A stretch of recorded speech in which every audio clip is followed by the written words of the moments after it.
You know, I have a very vivid memory of where I was when 9/11 attacks took place. I was in Cascade Mountains at a retreat with a group of technology companies and higher education people, and had gotten up and was on my way to breakfast, and I saw a guy hurrying across the little compound there, and he said, you know, there'd just been an airplane crash into the World Trade Center.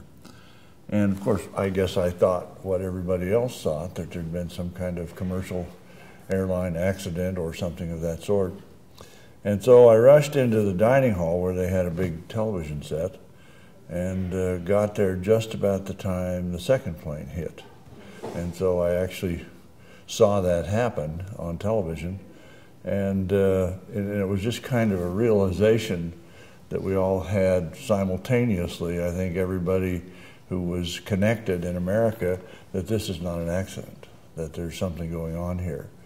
And of course, then you know, as the day progressed, we learned more. I was about 200 miles from my campus, not on freeway, actually.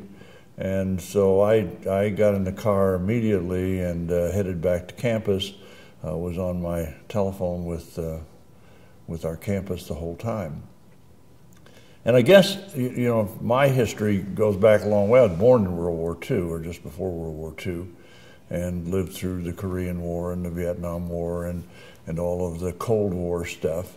And so maybe I thought a little more that we could just continue as usual than the average. But then when I got back to campus and I started interacting with the students, I realized that this whole generation of students, I mean, most of them had no memory of even the Berlin Wall being up, and that we were dealing with students who were genuinely afraid. It was a matter of in addition to paying attention to the national news, as an educator, it was in some ways an opportunity, because it gave us an opportunity to talk to our students about things, and they paid attention, but the fear was palpable. And the other thing that was really moving was how everybody wanted to do something. I mean, I think on every campus across the country, they were raising money to help the families of the victims in New York, and it was just a very unusual time. And I think it was months before we regained any sort of normalcy in many ways. So I remember it very, very well, and it was a shocking time. It changed America, and it changed us a lot. You know, some very visible things like what it takes to get on an airplane now, as opposed to what it used to take. But I think our fears and our attitude, our resolve, our understanding that we cannot be an isolated place in a continent that is by ourselves, that we really can't ignore what's going on in the world. We can't ignore it on a daily basis. And I think it made us more international. It's probably made us more.